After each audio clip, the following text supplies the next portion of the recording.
There's a dominant life form on this planet, and it isn't us. We may dwarf individual bugs, but collectively they have a larger impact on our lives than we can possibly imagine. They were here 400 million years before us. We invaded their territory. From the bug's perspective, we're just another habitat ready to be colonized. They're infesting all our lives, watching, waiting for a chance to invade. I was in tears because I knew my house was being eaten and there was really nothing I could do about it. Because once these things get in, they're almost impossible to get rid of. Health officials say they will continue spraying across the city. I'm telling you, at night, I can hear them. I can hear them, and it's...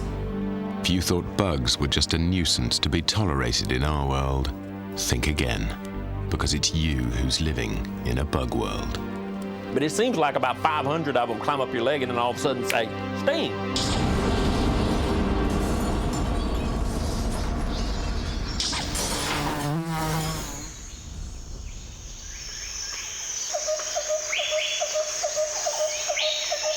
For the last 400 million years, it hasn't been the most powerful or glamorous animals, the dinosaurs or the mammals, that have ruled this earth. It's been the bugs. From the start, the creeping, crawling masses have dominated the earth by sheer numbers.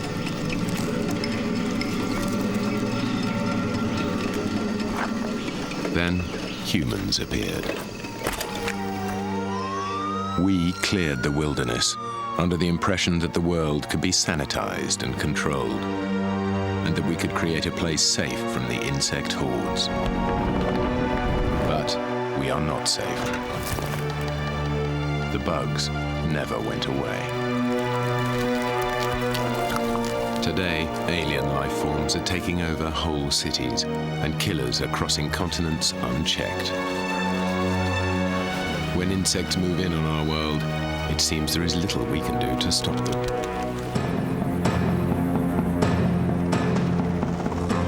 Insects aren't responding to human methods of warfare at all. We simply don't know enough about them to win.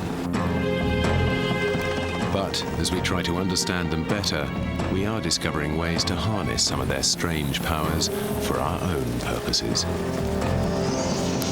We are overwhelmed by these scuttling creatures. They cannot be extracted from our lives. Even the stringent regulations of the American Food and Drug Administration are forced to accept some unavoidable insect ingredients. Up to 2 maggots in every can of tomatoes. The choice of 30 fly eggs or 1 maggot per 100 grams of tomato paste. 60 aphids, mites and thrips per 100 grams of broccoli. 225 insect fragments and no more per serving of macaroni.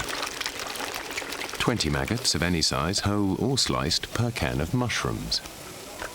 A total, on your plate, of 270 insects, whole or in pieces, and 23 maggots. In the war on insects, science has been left with the impossible task of keeping track of the enemy. Over 1 million species of insect have been collected so far, but this could be just the tip of the insect iceberg.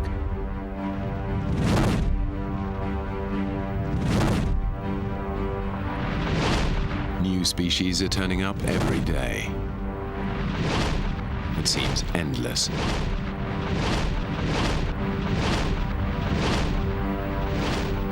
Just keeping track of a few of the bad guys is about as much as we can manage. Some of the worst offenders held captive in laboratories around the world include the Japanese beetle. Attacks 25 million acres of turf annually. The fall armyworm causes 50% yield loss in infested crops. The boll weevil, the target of 1/3 of all US pesticides. The corn earworm causes $500 million in damage a year. And the most infamous of them all, the locust, responsible for some of the worst famines in human history.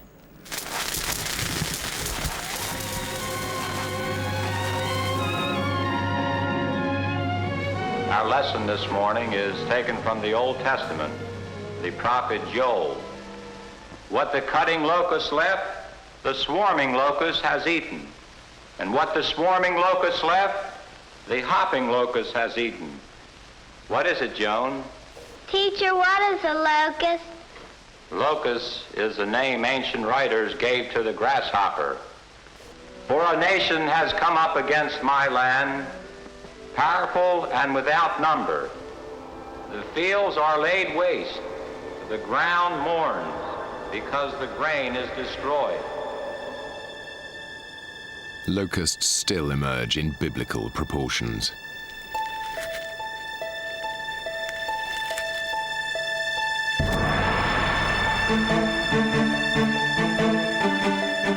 In the Australian outback, 800 miles from Sydney, there have been unusually heavy spring rains. This may lead to one of the biggest swarms in living memory.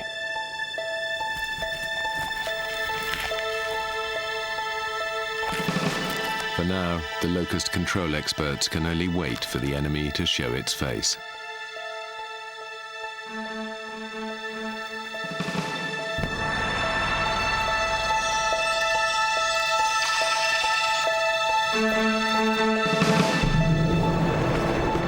But they need to be ready. If it happens, it will happen fast. Righto, Bernie, we might head off to the southeast. The property rang up and said they got a big swarm down there, so we'll head down that way and check it out. Departing Broken Hill this time. This is a search and destroy mission. Yeah, the hoppers gave that a fair caning a few weeks ago. It's pretty bad condition, that crop on this northern end of it. All hatching sites must be taken out. In just a few days, young hoppers will become winged, swarming locusts.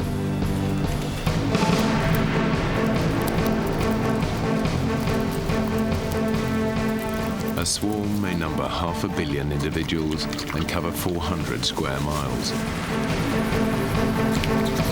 In just one day, they will eat enough to feed a city of 30,000 people.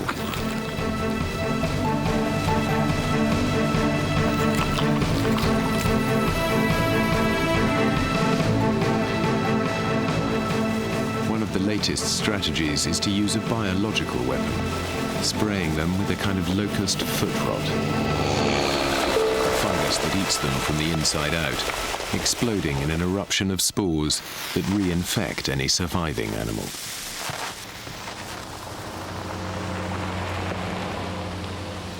This year, at least, the hordes have been controlled.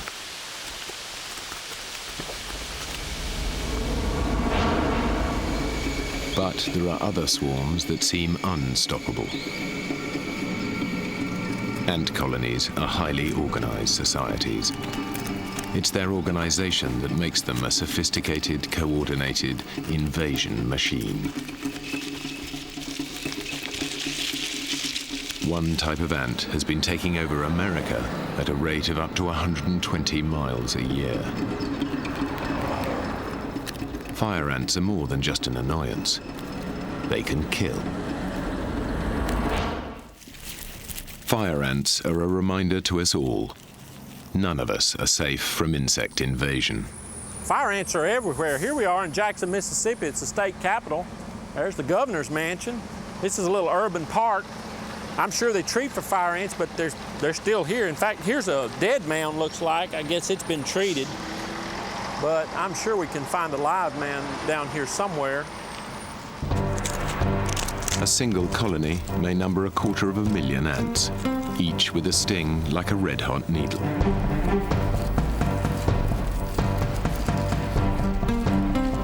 With no natural predators keeping them in check, their populations are exploding. There are now more ants here than in the whole of their native South America.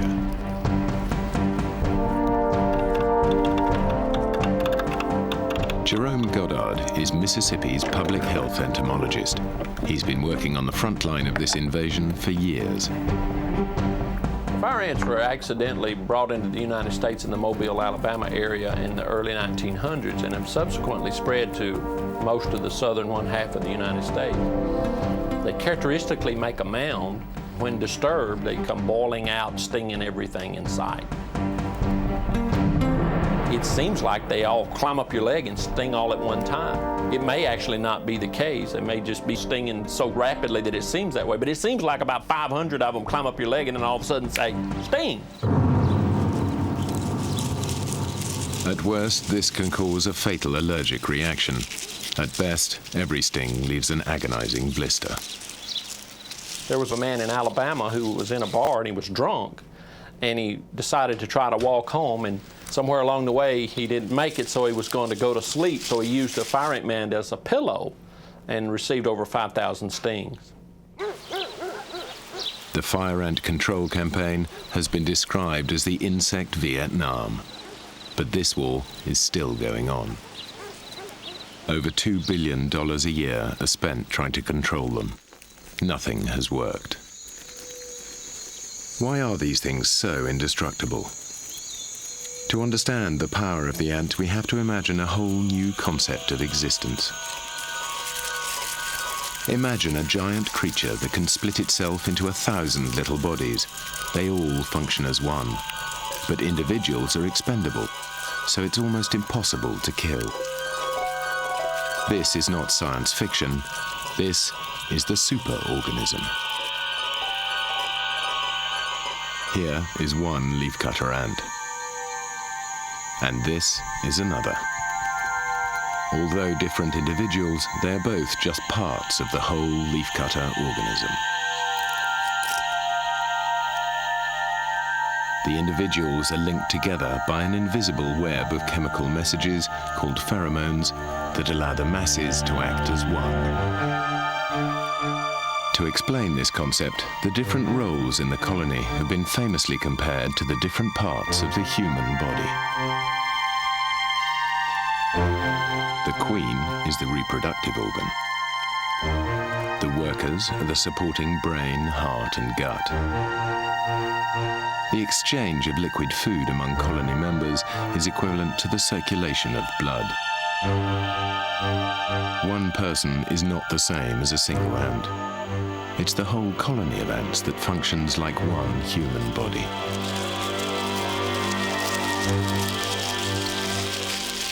This outlandish way of life has made the ant one of the most prolific creatures on Earth, and one of the most indestructible.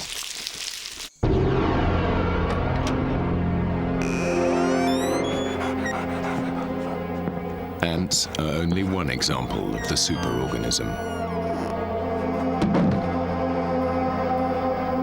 There is another lurking in the bowels of this house. Its combined weight is around 60 pounds, but it's almost impossible to find. Dogs are trained to sniff it out.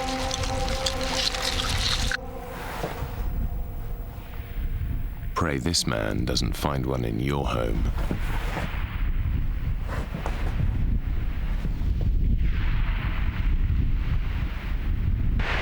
It is a termite colony, and it eats houses from the inside out.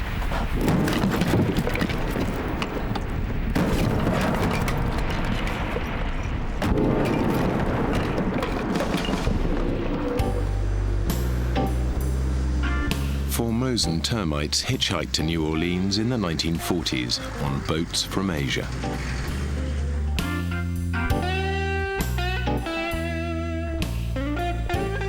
For the termites, it was a feast of dead wood in every direction. For humans, this was the old war on a new front. The battle was brought into the living room. Ed Martin has been fighting termites house to house for 30 years. It's absolute panic. If you have several hundred or several thousand termites inside of your house, you think that tomorrow your house is going to collapse. See this bulging up here? That's gone. At first, there was sheetrock here with paneling on top, the same way it is around the rest of the room. Okay. And they had started to stick their heads out of one of those little holes. The soldiers come out to plug the hole and defend the colony. They'll plug any hole into the colony that shows up, and as you see right now, they're biting on my finger. They're pretty active. Yeah, oh, they're trying to do things. They would come from this area I know, here. actually, a lot of them came up from underneath the washing machine. Yeah, from underneath. They came from everywhere. They came, all in this area here. I remember seeing them crawling out of this wall over here. The Shimp family moved to New Orleans 3 years ago. This was their dream home. But the house had a dark secret, and now their dream home is disintegrating around them. He would call me at work and he's like, they're swarming again, and I would just sit there and cry, and one day I was sitting in the back and I was in tears because I knew my house was being eaten and there was really nothing I could do about it. Ignorance about termites is no longer acceptable. These bugs have made it into the primary school curriculum. When do termites become a problem? When they get inside your house. Right, and one termite doesn't eat very much, so when is it going to be a problem? When there's what? There's a lot of them. Right. Like 5 million. And one of the other ladies from work came walking by and she's like, "What's wrong?" And I explained it to her. She started crying with me. I was just so disgusted and just so, I felt helpless. The scale of the problem is enormous. This is the queen, the womb of the organism. A pulsating bag of eggs that can produce up to 1,000 new termites a day. But if you have the time and the money, there is a way to stop the destruction.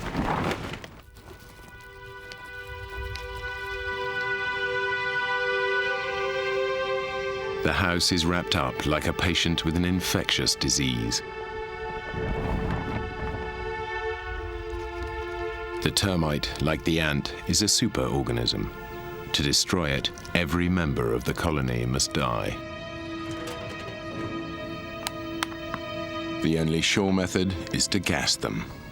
The deadly vapor may kill in seconds, but it needs 24 hours to seep into all their hiding places.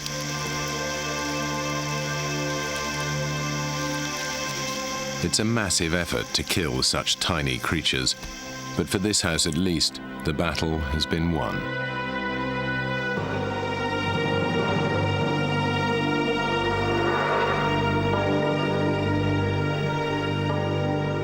We have grand dreams of creating a world free of bugs.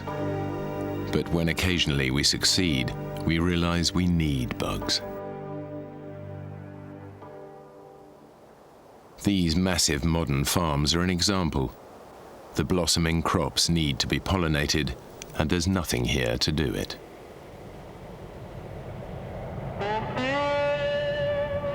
Farmers must call on a motorized cavalry.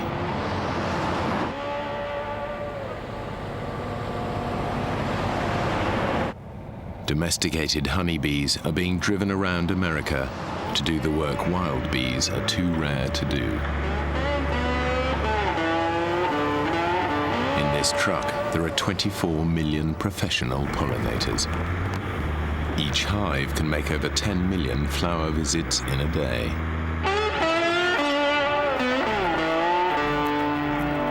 The secret to this efficiency is communication. These dancing bodies are a bee language. They translate something like this.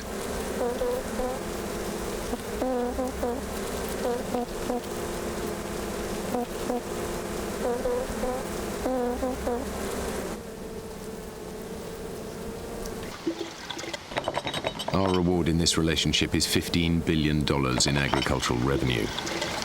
The bees' reward is nectar.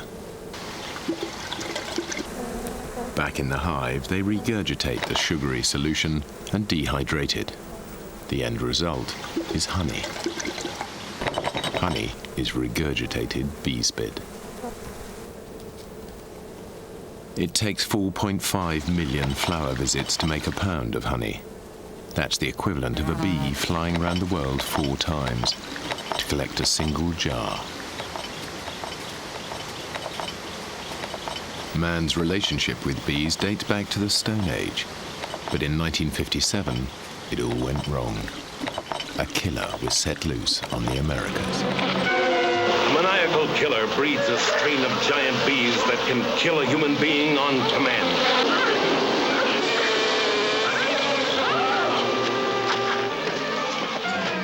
In an attempt to produce more honey, we made this beast for real.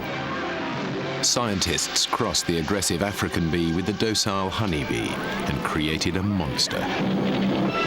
A superorganism with wings and stings.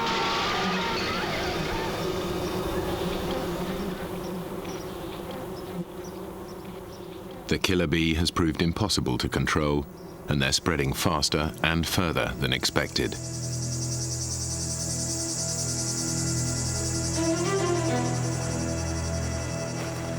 Dave Rubik has been tracking killer bees as they spread across the United States at 250 kilometers a year. To get a sample from a wild hive in Arizona, he must penetrate the Bugworld's ultimate defense system. When an angry bee finally stings, it's the beginning of the war. These bees can turn into something that's really a nightmare. Doesn't always happen. I hope we're not going to see it happen today, but we have to have a lot of respect for these animals. Potentially, every hive of bees deadly. If just one bee releases an alarm pheromone into the air, then the entire hive will attack. The good thing is we're downwind, and the first thing they would notice would be a smell. That's a signal it may be a predator. Nobody's stung me yet. They're not going to sting until I get much closer. Look at that. Buzzing around, looking, checking out my backpack. Just don't sting. If any bee stings, it releases a pheromone in the air. It can attract other bees within 200 feet from the nest. They can be a serious contender for anything as big as an ox. With years of practice, Dave knows how to read the danger signs and can get closer than anyone else would dare without a bee suit. Look at that. These flight paths are amazing. They don't deviate even if they knew the net were there. They just keep going the same path they've taken.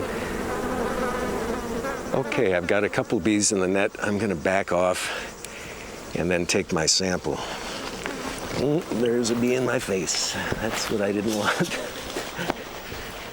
That's good. It's only one bee. Now, these are the bees that I really don't want to get the alarm pheromone going. Cyanide gas in here knocks the bees down right away. And you can see, by themselves, they don't do much at all, but these things are at least as deadly as any poisonous snake you'll run into on the desert, with a striking range of 100 feet. There is no way to stop this invasion, and they are not confined to the desert.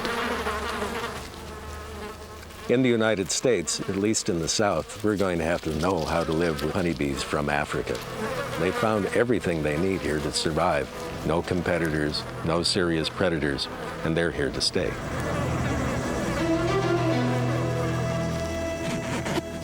So what's it like to be attacked by killer bees? From the safety of a thick bee suit, Dave can show us how bees become mass killers.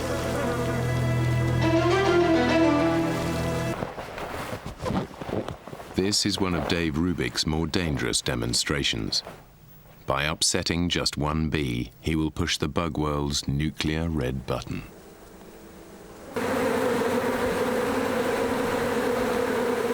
Within minutes, up to 20,000 bees can be called to the attack.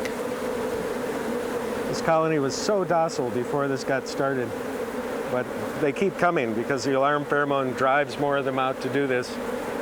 1 bee, then 2 bees, then 10 bees, then 50. And now there are 3 more that just stung me on the arm.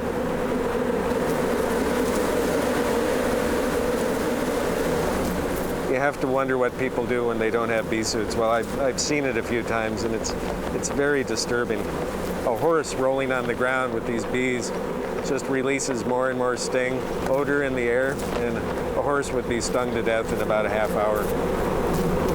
This is why this is a superorganism, united around the colony cause to defend itself as fast as possible with as many stinging bees as they can get in the air in a hurry, like now. Hold on, I got a bee on the inside. It starts to throb after about 50 bees have stung in the same area. I'm getting them inside here, so I think I'm gonna have to bail out. Okay.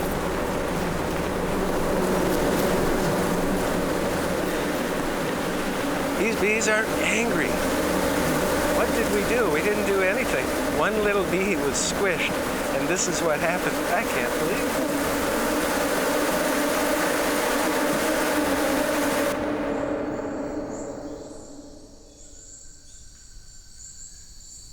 It was our ignorance that created the killer bee. It's clear we just don't know enough about the bug world. Recently, one man's work showed us that we know even less than we thought. Terry Irwin entered the Amazon jungle with a new collection technique. This work could shatter all previous ideas about how many insect species are really out there. We've been collecting and identifying insects for hundreds of years, trying to keep track of what we're up against. It appears we've only been scratching the surface.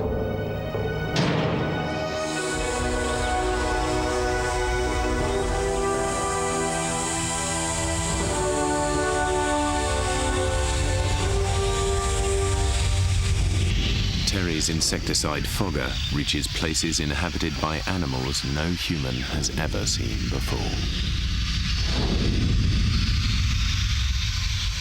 The incredible thing is every single day that we fog, we get hundreds of new species that we haven't seen before. Even though we fogged a lot, we're finding new stuff, discovery.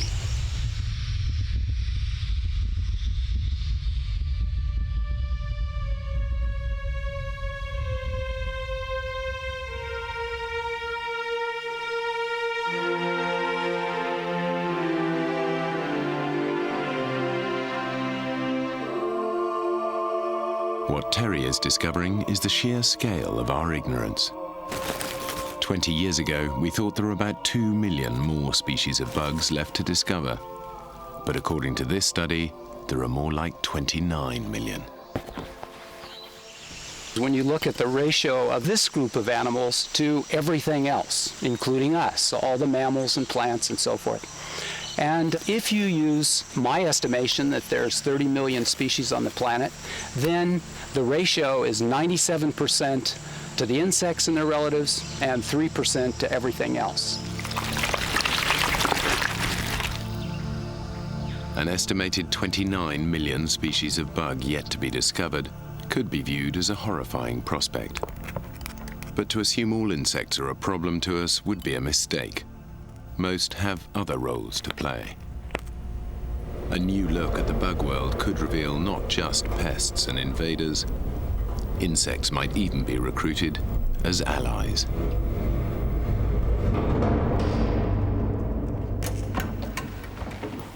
At Far Ant Control, they may have found a new use for just one small member of the insect legions.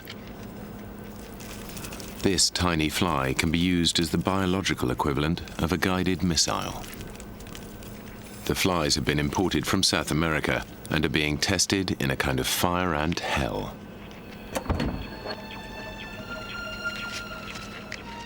Small ant colonies nest in the dark under black cups.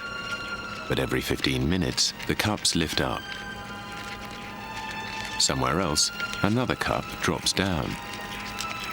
The exposed ants are desperate to move their brood into the other cup. But there are flies patrolling the space between, selecting their targets. If fear had any meaning in the insect world, then these ants would be afraid, and with good reason.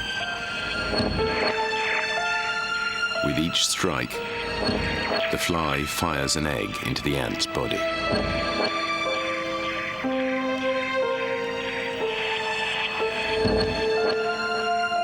The egg turns into a maggot and eats its way into the ant's head.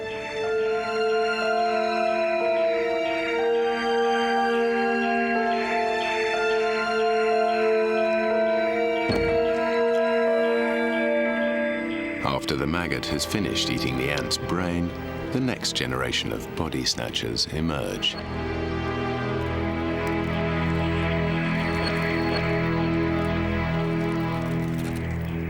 Soon, the flies may be controlling fire ants more successfully than the human exterminators.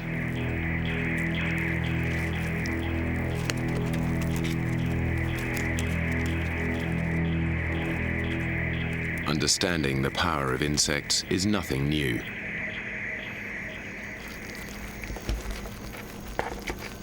To the Egyptians, the dung beetle was a god that rolled the sun across the sky. They sensed that in some way, bugs make the world go round. In the 1800s, European settlers to Australia learned the importance of this beetle. They imported cows to a land without the right kind of dung beetles.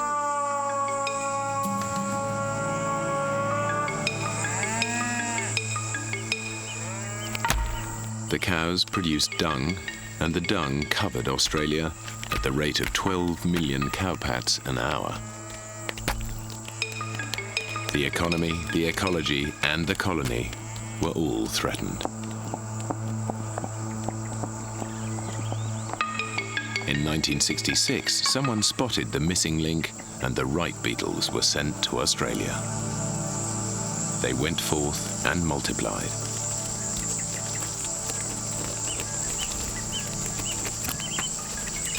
In just a few years, beetles were burying pats as fast as the cows were dropping them.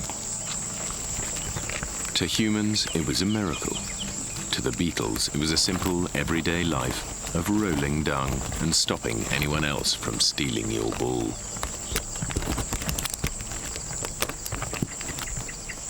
The dung is a precious underground survival capsule. With an egg laid deep into its core, the ball is baby food for the next generation. In 1995, the beetles hit the headlines again. We rolling? Yep. Good. Oh, hi. All right. Australians are one of the largest pet-owning populations in the world. Over 60% of all households in Australia actually Dog litter is a problem with over 100 tonnes produced in Sydney each day. Another poo problem has been brewing in Sydney. The citizens are finding it hard to ignore. Dog droppings are taking over the city, and it's big news. No one likes stepping in someone else's dog's poo. It stinks. You take it on your carpet, it's everywhere, and it's yucky to clean off shoes. It's the funniest thing. People complain more about dogs than about the big issues. It's the little issues that seem to affect local government. Often when you're swimming in the water, you could be sharing it with dog poo. Which is why these ladies are earning the undying gratitude of an entire city. They started a beetle relocation program, and now dog droppings are disappearing in hours rather than weeks.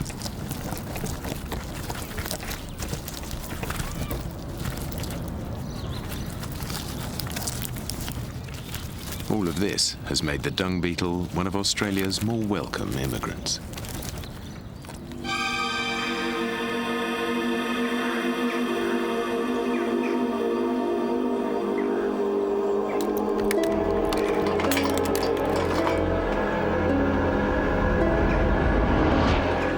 The essential services that insects provide go beyond recycling. They've found their way into law enforcement. It's called forensic entomology, and it's based on reading the procession of insects that arrive at a corpse.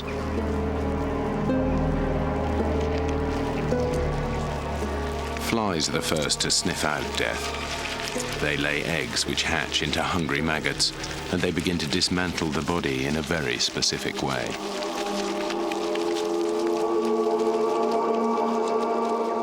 But this process varies between species. At this 2-acre lot in Tennessee, studies are revealing how insects break down the human body. Anthropologist Bill Bass set up the body farm. There's no other place like it in the world. This body has been here a couple of weeks. You can tell this because most of the maggots have left the body. You can see down here on the arm where they have eaten a hole, where they've come and gone. And maggots don't like sunlight, so what the maggots will do is they'll leave the skin as an umbrella. So all the internal organs have been eaten away. That's just like leather right there, just like your shoe. Here, studies show how the age of the maggots and other bugs found on a body can tell you when and even how death occurred. If you know how to read them, the insects can tell the story of a murder. The blowflies are attracted to the orifices of the body. The eyes, the nose, the mouth, any wound in the body.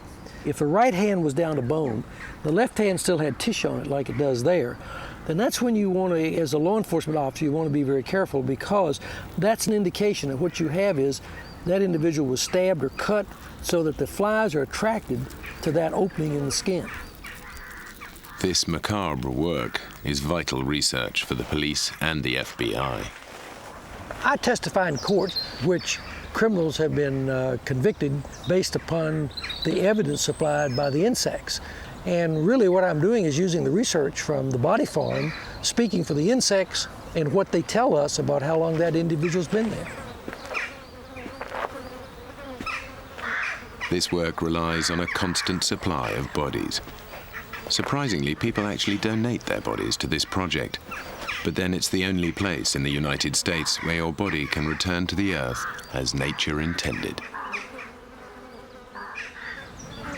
We buried bodies, we put them in automobiles, we put them in trunks of cars, we put them in water, with clothing, no clothing, shade, sun. And most people ask you, how can you do this? It smells so bad. I have a very poor sense of smell. In an ironic twist, an understanding of the maggot's love of decaying flesh is now being turned to help people cheat death. Brian McCartney lost his toes due to poor circulation, and now the wound won't heal. Wounds like this get smothered in their own infected flesh. Certain maggots only eat dead flesh. Patients don't actually have to see them, but the staff have to handle them, which not everybody likes to do, and I think you can understand that some women are fairly squeamish. But for the patient, they don't really mind as long as it's going to work and it's not going to be too painful. When you give an explanation to the patient what you're going to use, pretty horrified at first at the thoughts of using live insects on their body. I've tried bandages, all different types of bandages, and I'm just fed up, and I said to myself, I'll try the maggots. Brian has tried everything. The wound on his foot will simply not heal. The maggots are his last hope.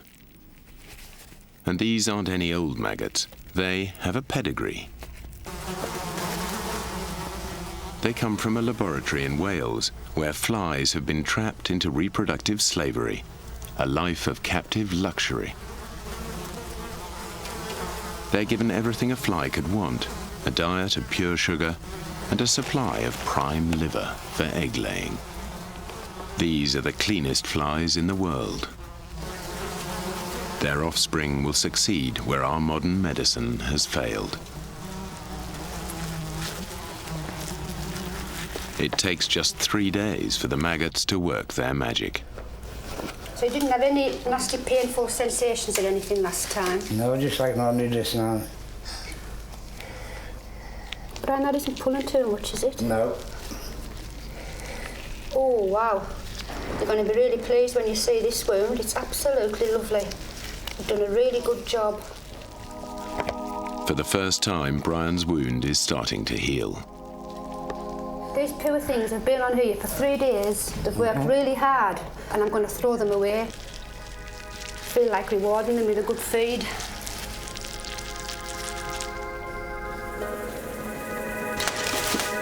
Our new desire to create partnerships with bugs seems to know no bounds. All over the world, technology is being mobilized to harness this newfound power. In Germany, the continuing dialogue between man and bee is being taken to a new level. Here, they're tapping into the secrets of their complex language by using tiny radar-transmitting backpacks.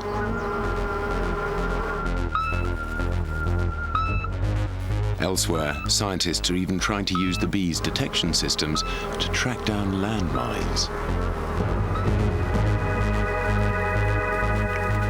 And in the ultimate U-turn, our biblical enemy, the locust, is being turned from the dark side.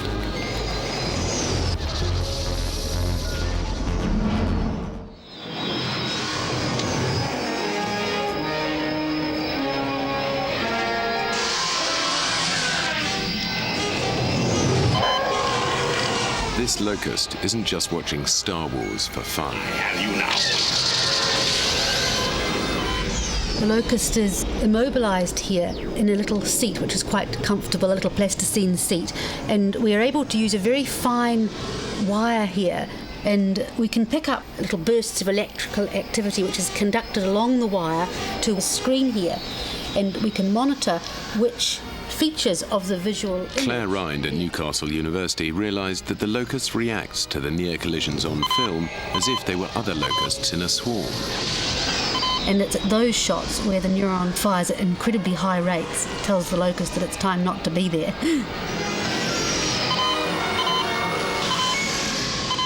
We think that the spaceships could represent two things. They could either represent a bird rocketing down and about to eat the locust. The other thing that could represent is another locust.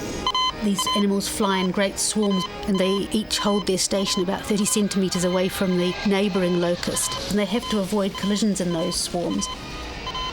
Collision avoidance in mass transport systems could result from these studies on the locust brain. If it could fly the plane, I think there would be certain circumstances where you'd rather have a locust pilot than a human one. But I think when the time comes to sort of get out of the plane, the locust would be interested in the field of grass rather than going home to mum. The beauty of insects is their design simplicity. Insects are an amazing source of ideas because they do it with a very small brain. If you want to copy something, you may as well copy the simplest system which does the task. It's very good at collision avoidance. And those rapid reactions would be ideal for collision avoidance systems in cars or in robots. At the University of California, there are robots wandering the Berkeley campus. This is one of the most versatile robots ever, and its design is entirely based on bugs. Bob Full is obsessed with the bug's 400-million-year-old method of locomotion. The result of this research is Rex, the robot hexapod. It's a six-legged robot that is remarkably simple to control with this radio controller, yet it's highly maneuverable. It can go over rough terrain or through a forest, over desert, sand, even upstairs. And this work has been inspired from the simple studies that we did on insects to extract the general principles of how they move to make this remarkable robot. This is no toy. Rex is undergoing trials to be the first insect on Mars. The dream doesn't end with a robot having a bug's brain and a bug's body. Size is everything. One of the next steps is to take Rex and shrink it down and get to the small scale, and nothing is known at that scale in terms of how animals move or how robots function. So we want to study animals at this small size because the world changes. It gets really sticky at this size level, yet we know animals like ants move beautifully well, and we hope to use the discoveries there to inspire small micro-robots of the future. Then, instead of cockroaches messing up your kitchen, robots based on cockroaches will clean it up for you. The flip side is that tiny robots could become the pests of the future, equipped to spy on us in our homes. However, the future is still a long way off. It's easy to get carried away in the bizarre realm of the insect. We can get lost in the excitement of their huge potential. It's easy to forget whose world we're living in. Fire ants are a reminder. They've taken an interest in our technology. Fire ants often get into electrical circuitry, causing all kind of problems. For whatever reason, they like to come into these things like air conditioner units or outdoor circuit boxes, traffic lights, televisions. They've even been known to cause the shutdown of some major airports. When they short out these electrical circuits, some kind of alarm pheromones are released and other ants come pouring in there, making the problem much worse. They can even make a traffic light short out and cause a wreck out in the intersection.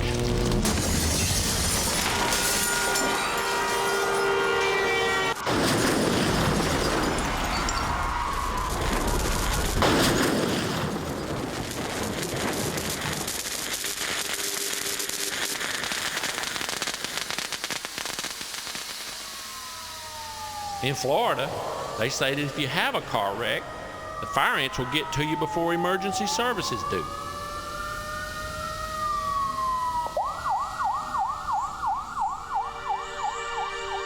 Time and time again, we're reminded that we're living in a bug's world. But we've begun to realize that living with bugs doesn't have to be all bad. We are starting to appreciate the essential roles they play, no matter how ghastly. We may want nothing to do with these alien life forms, but we can never get rid of them. In New Orleans, despite the multi-million-dollar eradication campaign, the termites are back. On a warm night in May, each surviving queen can send out 1 million reproductive termites. Each pair is ready to start a new colony. Each is looking for a new home. And the problem starts all over again.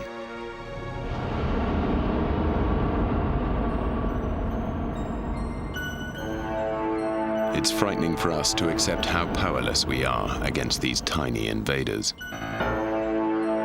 And when they take an interest in our bodies as well as our homes, the story only gets scarier. I've been in places where there's just millions of them, like a horror movie.